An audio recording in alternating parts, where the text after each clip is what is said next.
You are Israel, my firstborn. Well, good morning and shalom, everyone. We are back with chapter 6, The Fruit of the Principle of the Seed by Brad Scott, and I'm your host and narrator, Chris Wilson. I have taken a little time off to focus some of my time and energy on my health channel, Grassroots Healing.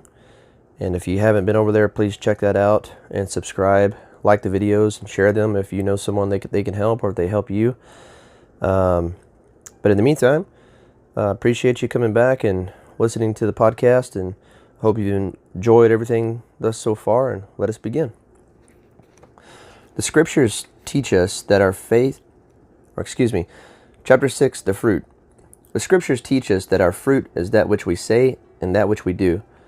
What we say and what we do is determined by the nature of the seed it comes from. The fruit can never contradict the seed, and the seed is the word of Elohim. This word contains his Torah, his desires, his nature, and his ways. It contains all the goodness of Yahweh. Here are but a few examples of what the scriptures have to say about our fruit. Psalm chapter 1, verse 2 and 3. But his delight is in the law of Yahweh, and in his law does he meditate day and night. And he shall be like a tree planted by the rivers of water, that bring forth his fruit in his season. His leaf also shall not wither, and whatsoever he does shall prosper. Jeremiah, or Jeremiah 32:19. Great in counsel and mighty in work, for thy eyes are open upon all the ways of the sons of men, to give everyone according to his ways, and according to the fruit of his doings. Yeshayah, or Isaiah 27:6. He shall cause them that come of Jacob to take root.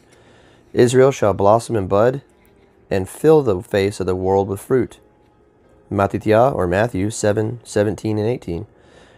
Even so every good tree bringeth forth good fruit, but a corrupt tree bringeth forth evil fruit. A good tree cannot bring forth evil fruit, neither can a corrupt tree bring forth good fruit. Romans 6:22. But now being made free from sin, and become servants to Elohim, you have your fruit unto holiness, and the end everlasting life.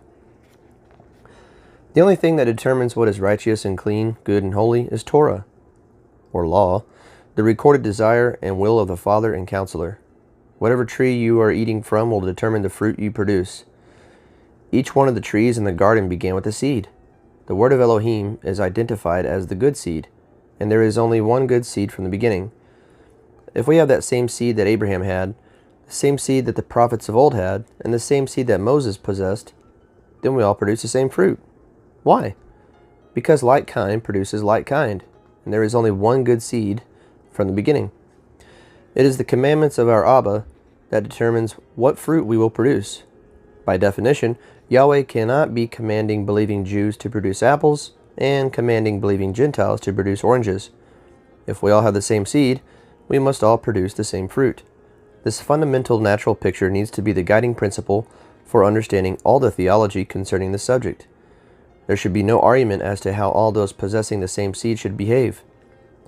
There should be no debates over which laws to obey and which not to obey for those who all have received the same seed. A child of Elohim is a child of Elohim. All children of Elohim from the beginning are children of Elohim because we all have received the same seed. Yahweh's seed, his word. If we find ourselves producing different fruit than Moshe or our father Abraham, then by definition we are eating from a different tree, and that other tree is at enmity with the tree of life. Yeshua gave us an excellent example of this very simple principle. Yochanan, or John chapter 8, verse 37, I know that you are Abraham's seed, but you seek to kill me because my word, my seed, has no place in you. According to John chapter 8, verses 1 through 36, Yeshua was speaking to the Pharisees and scribes, among whom were some of believed on him, according to verse 30, and it appears that those of Abraham's seed who still did not believe on him confronted Yeshua about his comments concerning the truth and being free. In response to these men, Messiah informs them that he knows, da'at in the Hebrew, experiential knowledge, that they are Abraham's seed. In context, what seed do you suppose Yeshua is referring to? A physical seed. How do we know this? Listen to the rest of Yeshua's remarks. He tells them that they seek to kill him. Why? Because that is the destiny and pattern of the other seed, Genesis 3:15. These Jewish leaders have not received the true seed, the word of Elohim, so they set out to offer Yahweh their own fruit. The word of Yahweh has no place in them. The Greek word for place is koreo. It means that there is no room in them for his word or seed. John 8:38. I speak that which I have seen with my Father, and you do that which you have seen with your father. Two different seeds, two different fathers. Once again, Yeshua is using familial terms to describe receiving from two different trees. Yeshua is saying that those things that he has seen with his father, and they are doing those things that they have seen with their father. What he is saying is not what they are doing. They respond to him by telling him that Abraham is their father, a fact that Yeshua has already acknowledged. Yeshua recognizes that they are of the physical seed of Abraham, but it is not the physical seed that Yeshua is seeking. This is in perfect harmony with the story of the true seed, with respect to the stories of Cain and Abel, Isaac and Ishmael, and Jacob and Esau. John 8:39. Yeshua said unto them, If you were Abraham's children, you would do the works of Abraham. Abraham is the prototype of which seed Yahweh is seeking, and this is why it is called Abraham's seed. These two words are an idiom for faith. The true seed is a seed that is received by trust in Yahweh and not passed down through blood or sperm. Remember John 1:12, which we discussed earlier? You might remember that in verse 13, John tells us that the children of Elohim are not born of blood, or of the will of the flesh, nor of the will of man, but of Yahweh. You also may recall that this same John just spent 11 verses showing us that the word of Yahweh is Yahweh. Abraham believed Yahweh, and it is counted unto him for righteousness. Abraham established a relationship first, then he sought to obey his voice, his charge, his commandments, his statutes, and his Torah. Genesis 26:5. These religious leaders are attempting to produce fruit with no seed. They are cursed. Paul calls it the curse of the law in Galatians 3:10. I will suggest to you that a great part of Yeshua's and Paul's ministries was dealing with the religious teaching that had its followers struggling to produce Yahweh's fruit without his seed. Yeshua could see that these religious men were not following Torah, but rather their own traditions, and in Hebrew, takanot, which means measurements or recipes. Yahweh's seed, his word, his Torah, his ways, produces in us his word, his Torah, and his ways. This is what Abraham produced, and it is this seed in which the earth will be blessed. Bereshit, or Genesis 26, verses 4 and 5. And I will make thy seed to multiply as the stars of heaven, and will give unto thy seed all these countries, and in thy seed shall all the nations of the earth be blessed. Because that Abraham obeyed my voice and kept my charge, my commandments, my statutes, and my laws. Earlier I had mentioned that I believe Yahweh has embedded his teaching even in the letters of the words surrounding a text. Another example is fruit. When you peruse all the scriptures concerning fruit, and there are many, you begin to see this truth in the context of each verse. But Yahweh places the same truth in the meaning of the letters that make up the Hebrew word for fruit, which is peri. It is made up of the letter Pei, Resh, and Yod. The letter Pei is represented by the mouth. The letter Resh is represented by the head, or the head of. The letter Yod is represented by the hand. These three letters, which form the parent action root of the word for fruit, teach a lesson to us. Built into the word for fruit is the teaching of the mouth, that which you say, the hand, that which you do, and the head, that which directs what you say and do. If your head, master, king, Elohim, or gods, is Allah, then what you say and do will come from that source. If your head is the quote church, then what you say and do will be directed by your church. If your head is the Elohim of Abraham, Isaac, and Jacob, then you will express your fruit according to the God of Israel. This brings up another interesting word study in context with our subject. There are indeed those, most of the planet in my estimation, who produce fruit of their own way. Proverbs 1:31. Therefore they shall eat of the fruit of their own way, and be filled with their own devices. The comparison here is between the fruit and the devices. The writer equates these two. The word devices used here in the King James is expressed in other translations as counsels and schemes. The Hebrew word used here, etzah, is predominantly translated as counsel, such as the counsel of Yahweh and the counsel of evil. Jeremiah 32:19. Great in counsel, again our Hebrew word etzah, and mighty in work, for thy eyes are open upon all the ways of the sons of men, to give everyone according to his ways and according to the fruit of his doings. Psalm 73, verse 24, thou shalt guide me with thy counsel. Hebrew word is etzah, and afterward receive me to glory. Psalm 1:1, blessed is a man that walketh not in the counsel, the Hebrew word etzah, of the ungodly, nor standeth in the way of sinners, nor sitteth in the seat of the scornful. Psalm 2:2, the kings of the earth set themselves, and the rulers take counsel together. Again, our Hebrew word for counsel, etzah, against Yahweh and against his anointed, saying. You may have looked at this Hebrew word enough times to recognize the root of this word. The parent root of this word is another great example of the concrete nature of Hebrew. The root of this word is etz, the Hebrew word for tree. Now, why would the word for tree be the basis for the word counsel or source of information? Think about it. The scriptures begin with two trees in the garden. One tree produces life, abundant life, and the other produces the knowledge of good and evil. Need I say more? One of the major reasons that it is so imperative to understand the beginning is because the beginning establishes patterns. The Hebrew word for pattern is tavnit. Sometimes this word is expressed as a paradigm or model. As a matter of interest, the dime of the word paradigm more than likely comes from the Hebrew word degem, which means a model or a plan. One excellent example of this word in Scripture is found in the building of the tabernacle, Shemot, or Exodus 25:9. According to all that I show thee, after the pattern, our Hebrew word for pattern is tanit, after the pattern of the tabernacle, and the pattern, tanit, of the instruments thereof, even so you shall make it. The teaching here is that the tabernacle that was to be built by Moses was to be after the pattern of the tabernacle shown to Moses on the mount. The tabernacle shown to him on the mount was to be the blueprint. Blueprints and patterns are something that an architect designs. The blueprint the architect produces is a manifestation of his thoughts, designs, and words. The Hebrew word dabar means thoughts and words. The word of Elohim is Elohim, and became flesh and dwelt among us. The Messiah is the manifestation of the thoughts and words of the designer. I believe that Moshe, or Moses, saw the Messiah, the pattern for the tabernacle. Yahweh's command for the physical tabernacle to be carefully patterned precisely after the pattern shown him on the mount was because the tabernacle in the wilderness was to speak precisely of the Messiah who was to come in the flesh. Yahweh also reveals even more in the etymological root meaning of tavnit, or pattern, and this word comes from the Hebrew word banah. This is the word for building, builder, or to build. Take notice of the play on words here in Hebrews chapter 3, verses 1 through 6. Wherefore, holy brethren, partakers of the heavenly calling, consider the apostle and high priest of our profession, Messiah Yeshua, who is faithful to him that appointed him, as also Moses was faithful in all his house.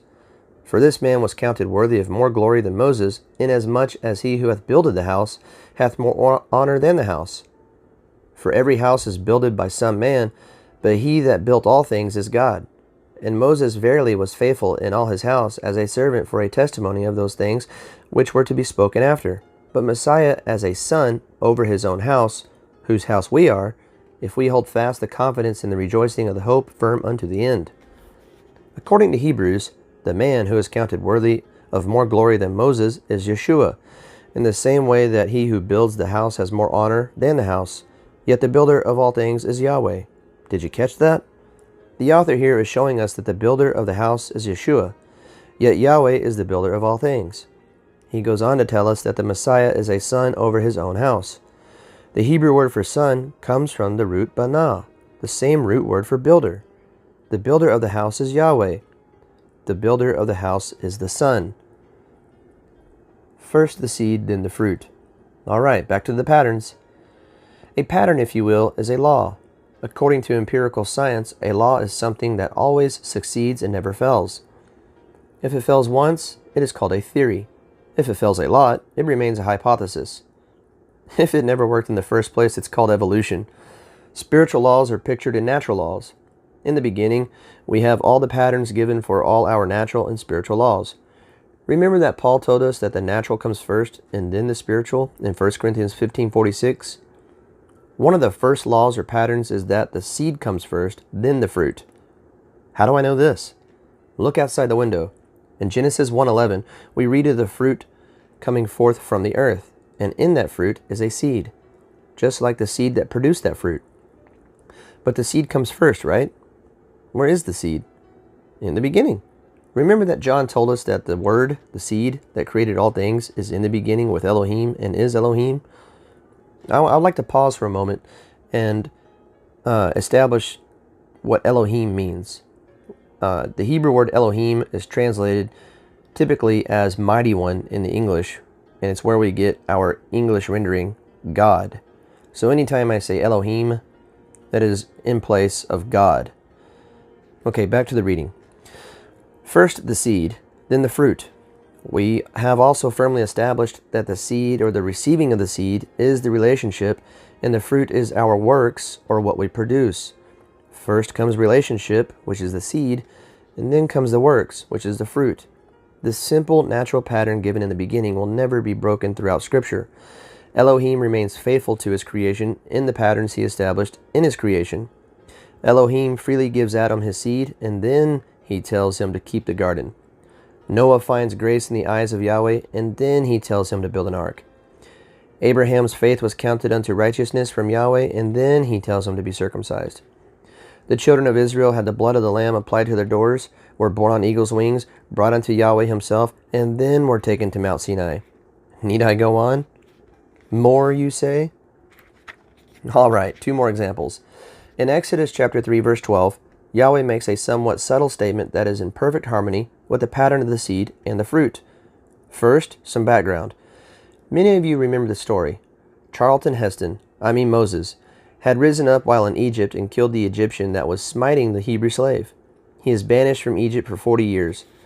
Near the end of those years, Moses is confronted with Yahweh in the burning bush. Moses is told to return to Egypt to free the people from the bondage of slavery. He is told to tell the people that God will deliver them. Moses has a dilemma on his hands, for he knows that the Israelites have been absorbed into a culture with a pantheon of gods, a god for the rivers, a god for the trees, a god for the frogs, a god for the sky, a god for the sun, and practically a god for everything. Everybody is calling on a god.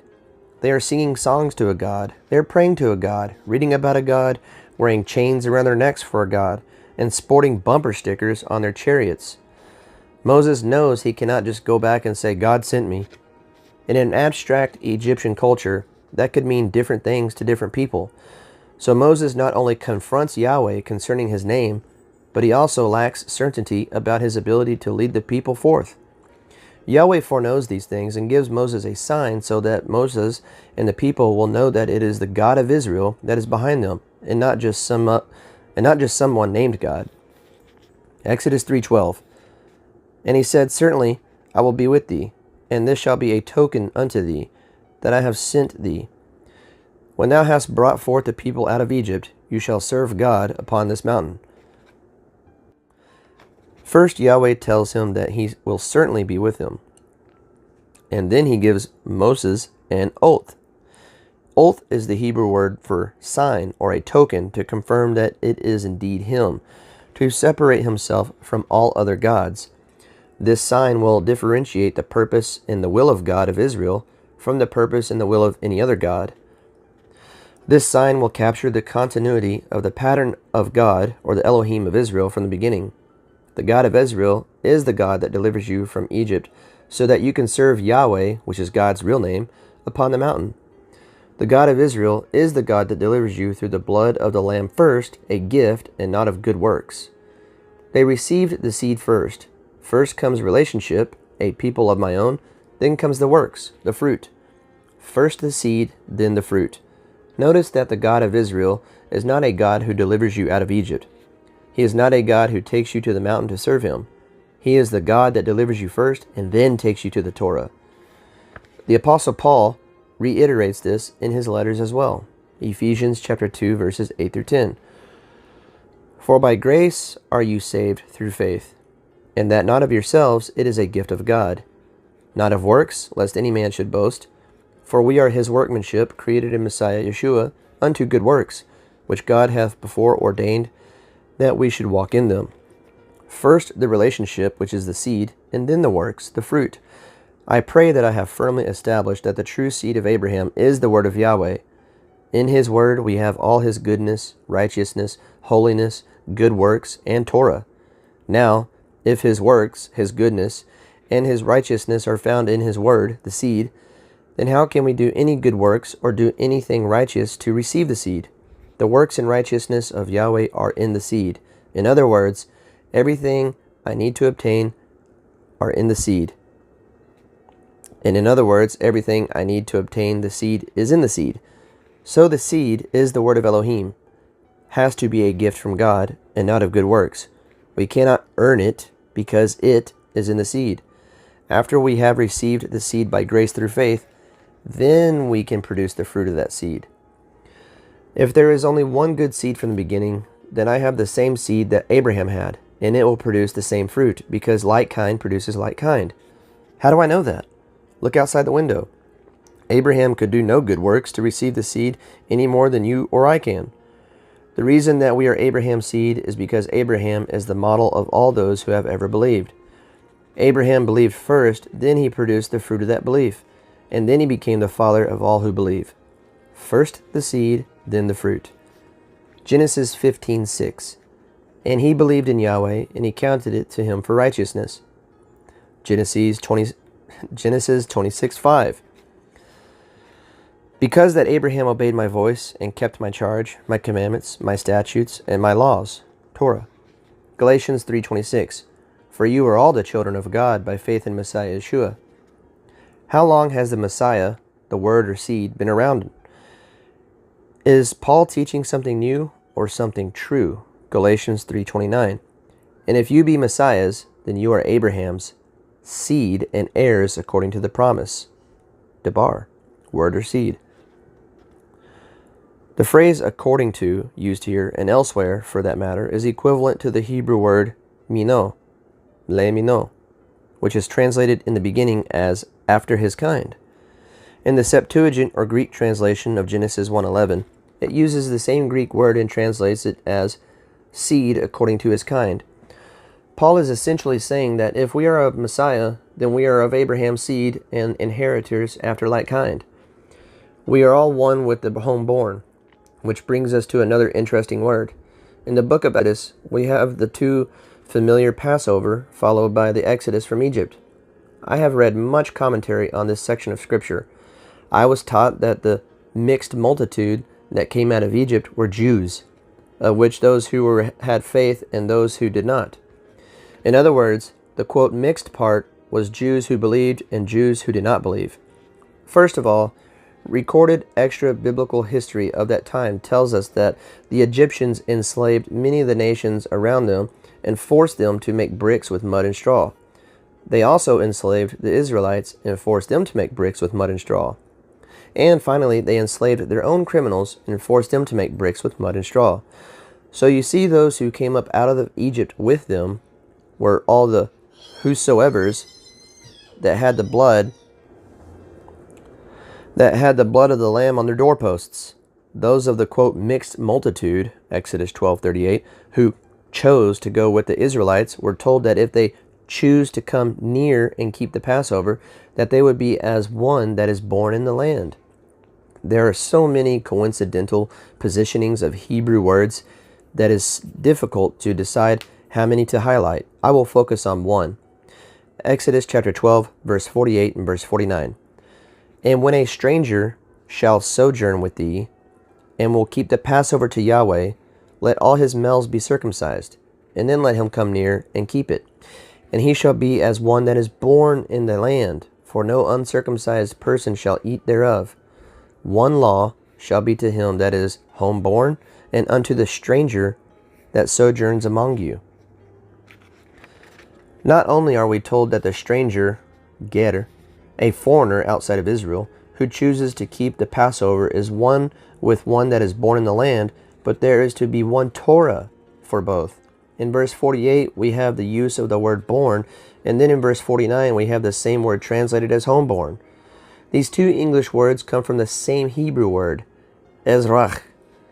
This word literally means one that rises from the soil. Here we have another concrete Hebrew term that is somewhat lost in Greek and English. Take a good look at this word. Remember discussing earlier that Hebrew root words are designed like people, with the three-letter consonantal root being the parent word and the letter or letters in the center of the word being the heart of the word? The outside letters form the body of the word and express further detail. In the heart of this word is the zerah, which is the Hebrew word for seed. The outside letters that remain form the Hebrew word ak, which is the word for brothers. In the heart of the brethren is the seed. Is this not true in the natural as well? My brother Bruce and I share something in common. Within us both lays the seed of our father and the egg of our mother. Once again, we have a distinct relationship between the body and agriculture. Here is another occurrence of this same word. Psalm 37, verse 35. I have seen the wicked in great power and spreading himself like a green bay tree, Ezrach, translated as native soil in the New American Standard Bible. Notice that these are spreading themselves like one from the native soil. It may be interesting to note that the word spreading here is the Hebrew word arah. This word is the Hebrew word for nakedness or nudity. It is also the same root word for something that is subtle. Notice the placement of this word in the beginning. Genesis chapter 3, verse 1. Now the serpent was more subtle, arum, than any beast of the field which Yahweh Elohim had made. And he said unto the woman, Yea, hath Elohim said, You shall not eat of every tree of the garden? Genesis chapter 3, verse 7. And the eyes of them both were opened, and they knew they were naked, arum, and they sewed fig leaves together and made themselves aprons. Our Western concept of subtlety or subtlety is not the best translation of this Hebrew word. The word carries the idea of a cunningness and shrewdness that is out in the open, right in front of our eyes, and not something that no one can see or find. The adversary, the other seed, pretends to be like the good seed, but those who know, the Hebrew word for know is yada, those who know the word of God can easily recognize the enemy. One might also note that this enemy of the good seed goes to and fro upon the earth like or as a roaring lion. We can confirm that in 1 Peter 5:8. Who could blame someone for being mixed up with something evil or satanic if it were so difficult to see or understand? This is why David stated that he had seen the wicked in power. Well, folks, that was chapter 6 and knowing the fruit. And I hope that was a blessing to you, and I hope that you caught on to all that. If you need be, go back and rewind and re-listen to it, because that's a really powerful chapter in understanding who really are the children of the Most High that call themselves believers. You look at our nation around us, and 90% of our nation calls themselves to be Christian. But you look at the works of all these so-called 90% Christian believers, and they don't do anything according to the Bible.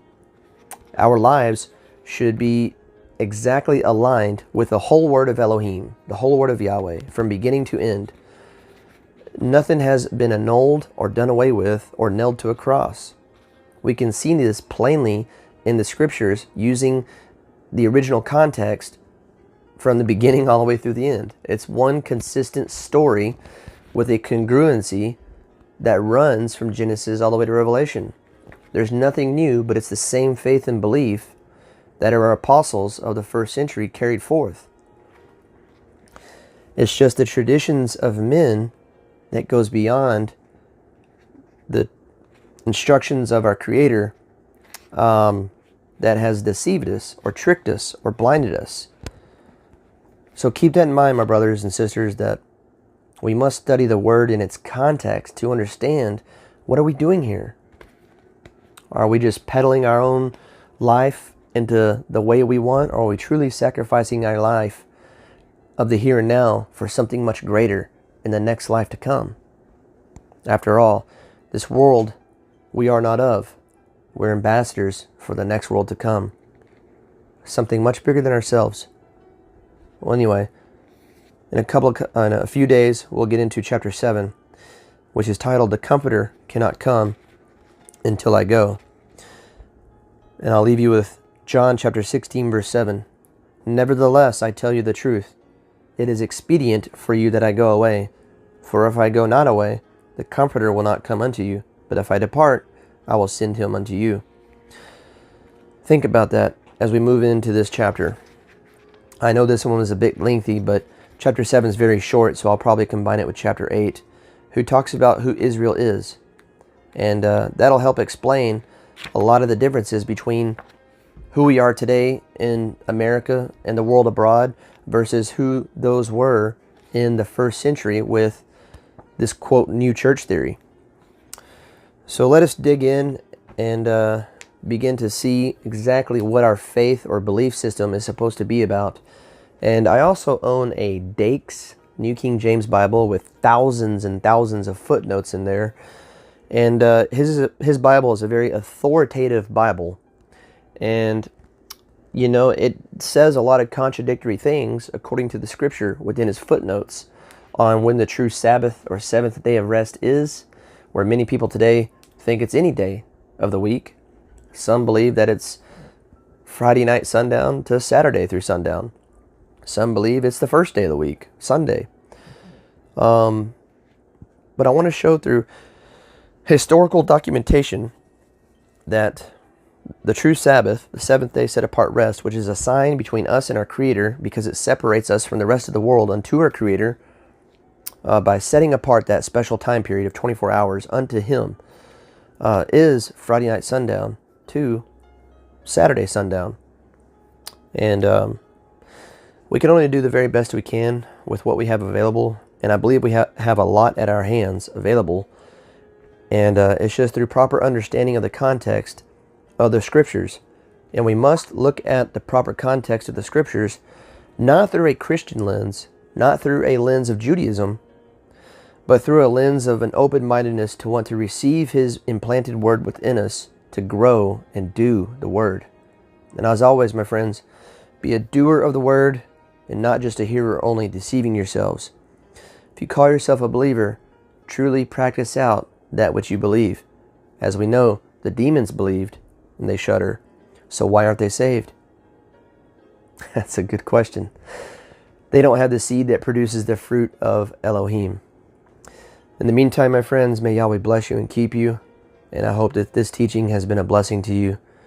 And thank you, Brad Scott, for the wonderful principle of the seed here. It's been a much blessing in my life. Shalom, my friends. Until the next time. Yahweh, who makes wars to cease, who tears down kings and queens. For your sake, Israel, He will do all these things.